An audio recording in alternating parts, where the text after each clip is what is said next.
তো এই নয় চিকিৎসার অনেক প্রয়োজন আমার। আর না হইলে ভাই কিছুদিন পরে হইতে পারে আমি আর রাখতে পারতাম না, বা আমি আর কোনোদিনই কারোর সাথে দেখা বা কোনো জায়গায় যেতে পারবো না, চলাফেরা করতে পারবো না, আমার ফ্যামিলি আলো ধরতে পারবো না। এই কারণে ভাই সবার কাছে আমার একটাই অনুরোধ, যদি আমার একটু পারে যেন আমার সহযোগিতা করে বা যেমনি হোক একটু চিকিৎসা করার কোনো রকম একটা ব্যবস্থা হইলে আমার একটু ভালোই তো ভাই। আমার ফ্যামিলি একটু হাসি, ফ্যামিলির মুখে একটু হাসি খুশি ফুটাইতে পারতাম বা নিজেরও একটু ভালোই তো। এই কারণেই ভাই।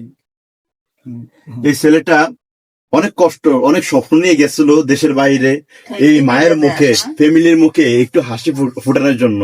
ভাগ্যের কি নির্মম পরিহাস, দুর্ঘটনা একেবারে সব শেষ হয়ে গেছে, পুরো স্বপ্নই শেষ হয়ে গেছে। হ্যাঁ, এটা এখন ডাক্তার বলছে, যতটুকু জানা গেছে ডাক্তার বলছে, যে আমরা দেখতে পাচ্ছি রিপোর্টটা নেন তো, ডাক্তার বলছে দ্রুত অপারেশন করতে হবে কিংবা কেমো দিতে হবে। হ্যাঁ, কোন একটা সিআরপি নামে একটা হাসপাতালের ঠিকানা দিচ্ছে, হ্যাঁ ওই জায়গায় যাইতে বলছে।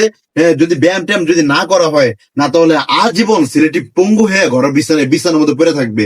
আপনারা ভিডিওর স্ক্রিনে দেখতেছেন, পিছনের পিছনে দেখতে পাচ্ছেন বড় একটা সেলাই করা দাগ দেখা যাইতেছে। এই ভিতরে কিন্তু অনেকগুলো স্ক্রুপ দেওয়া, আপনারা হয়তো ভিডিওর স্ক্রিনে দেখতেছেন ওনার এক্সরে রিপোর্টটা, পুরা সবগুলোতে স্ক্রুপ দেওয়া। এখনো স্ক্রুপ গুলো আছে, এখনো স্ক্রুপ গুলো আছে না, পিছনে সবগুলা মেরুদণ্ড সবগুলা কিন্তু ভাঙ্গা। হ্যাঁ, সবগুলো স্ক্রুপ লাগানো আছে, তবে এগুলো সব অপারেশন করতে হবে। কিন্তু ভাইরে টাকার জন্য কিছু করতে পারে না। আপনারা যারা দেশে কিংবা দেশের বাইরে যারা আছেন, আপনারই কাছের ভাই, কাছেরই বন্ধু একসময় ছিল ভাই, প্রবাসী ছিল। হ্যাঁ, বাংলাদেশের একজন রেমিটান্স যোদ্ধা ছিল, কিন্তু আজকে সেই ভাই ঘরের বিছানায় পড়ে আছে, দেখতে পারতেছেন।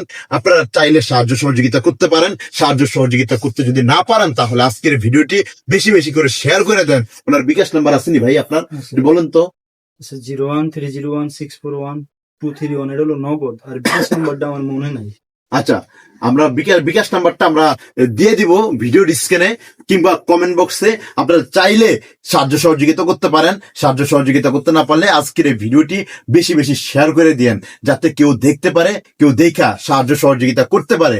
আপনারা চাইলে স্পটে এসে ভাইয়ের সাথে দেখা করে আপনারা সাহায্য সহযোগিতা করতে পারেন। এই জায়গার ঠিকানা হলো চাঁদপুর সদর, চাঁদপুর বলে নতুন বাজারের পর মধ্যমিলের সাথে ডেলিভারি বলেন। নতুন বাজারের পর বিএডব্লিউটির মোড় মধ্যমিলের কাছে ডেলিভারি। আচ্ছা, এই বাড়িতে আইসা এই ভিডিওটা আপনার এই জায়গায় কাউকে দেখাইলেই কিন্তু এই ভাইয়ের কাছে আপনাকে নিয়ে আসবে। আমি চাই যে আপনারা সাহায্য সহযোগিতা করেন, পারলে একটু ভিডিওটি শেয়ার করে দেন, যাতে অনেক মানুষ দেখে কিন্তু সাহায্য সহযোগিতা করতে পারবে। বিদায় নিচ্ছে আমি কে এম শাকিল। সবাই ভালো থাকেন, সুস্থ থাকেন, আল্লাহ হাফেজ, আসসালামু আলাইকুম। আসসালামু আলাইকুম বাবা। আমার বাবার ঘরে আগে ঘরের মধ্যে আমি অনেক কষ্ট বাবা, পেঁচা পাকেন আমার চাপ করি আমি একটা বৃদ্ধ মানুষ বাবা, আমার কিছু নেই বাবা, আমি অসুস্থ হয়ে গেছি বাবা। দেখো বাবা, তোমরা যদি একটু কোনো রকম সাহায্য করো আমাকে, এই সাহায্যে আমার ভিতরে আমি একটু হেল্প করতে পারবো। আমার ছেলে ওনারা বাঁচান বাবা।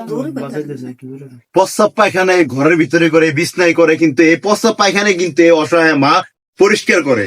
এই ভাইটার আর কোনো ভাই নাই, বোন একটা আছে, কিছুদিন আগে বিয়ে দিছে অনেক কষ্ট করে। কিন্তু ভাই দেখেন ভাই, আপনারা চাইলে এই মায়ের মুখে হাসি ফোটাইতে পারেন, এই ভাইটাকে সুস্থ করে। পারলে ভিডিওটি একটু শেয়ার করে দিয়েন। সাহায্য সহযোগিতা করতে পারলে ভালো, সাহায্য সহযোগিতা করতে না পারলে আজকের এই ভিডিওটি বেশি বেশি শেয়ার করে দেন। ফ্রেন্ড নাম হচ্ছে মুরাদ, ও শাওন সৌদি আরব যায় 2024 সালে। তো এখানে অনাকাঙ্ক্ষিত ভাবে গাড়ি অ্যাক্সিডেন্টের কারণে ওর প্রায় 20-21 দিন যাবত কোমায় থাকতে হয়। তো ওইখান থেকে ওই কোমা থাকা অবস্থায় কিছুটা জ্ঞান ফেরার পরে ওরা দেশে পাঠিয়ে দেয়। তো ওর হচ্ছে পুরা মেরুদণ্ড পুরাটাই ভাঙা। ওর দেশে যতটুকু পারিবারিক ভাবে সম্ভব ছিল ট্রিটমেন্ট নিছে। এটা অনেক ব্যয়বহুল, ব্যয় সাপেক্ষ বিষয়। তো পরিবার হ্যান্ডেল করতে পারে না। আমরা এলাকার বন্ধু বান্ধব যারা ছিলাম, আমরা যতটুকু সম্ভব এলাকা থেকে তুইলা চেষ্টা করছি সহযোগিতা করার জন্য, কিন্তু এখনো ওর প্রায় 10 লক্ষ টাকার মতো ওর একটা ব্যয়বহুল একটা চিকিৎসার দরকার। যদি চিকিৎসাটা দিতে পারে, ইনশাল্লাহ ও একটা স্বাভাবিক সুন্দর জীবনে ফিরে আসতে পারবে। আর ওর যে বর্তমান শারীরিক কন্ডিশন, ও প্রস্রাব পায়খানা সব আপনারা যে বিছানা দেখতেছেন এইখানেই সবকিছু করে। ওর মা অনেক অসুস্থ, অনেক অসুস্থ। এই আন্টি একা একা এগুলো সব পরিষ্কার করে, সবকিছু করে। ও বিছানা থেকে ঠিক মতো নড়তে পারে না। এই যে আমাদের পাশে বৈশা আছে, আমরা এই আইসা ওরে একটু ধরাধরি করে বসাইছি, কোন রকম বসাইছি। ওর পুরা পিঠ, এই মেরুদণ্ড, এই উপর থেকে নিচ পর্যন্ত পুরোটা খারাপ। একদম পুরাটা, এখনো যদি আপনি দেখেন স্ক্রু গুলা বসানো।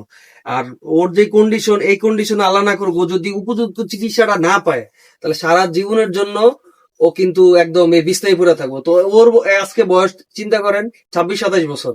এই বয়সের যদি একটা তরুণ বা এখন যদি ওর জীবনটা এইভাবে শেষ হয়ে যায়, তো এটা তো আসলে আমাদের সবার জন্য একটা কলঙ্কিত বিষয়। তো আপনাদের সবার কাছে আমার একটা অনুরোধ থাকবে, সেটা হচ্ছে আপনারা দেশের রেভিডেন্স যোদ্ধা হিসেবে যে যতটুকু পারেন ওরা সহযোগিতা করেন। হয়তোবা আপনাদের চিকিৎসায়, আপনাদের টাকা পয়সা, ও যে চিকিৎসাটা পাবে ইনশাল্লাহ এটার একটা অনেক বড় দোয়া আপনারা পাবেন। ইনশাআল্লাহ। ঠিক আছে? আর ওর জীবনে যদি একটা হাসি ফুটে, ওর স্বাভাবিক জীবনে ফিরে আসতে পারে, এটার জন্য অবশ্যই আখিরাতে আপনারা খুব ভালো কিছু পাবেন। আমরা আমাদের সাধ্য অনুযায়ী চেষ্টা করতেছি, আপনারা একটু চেষ্টা করেন।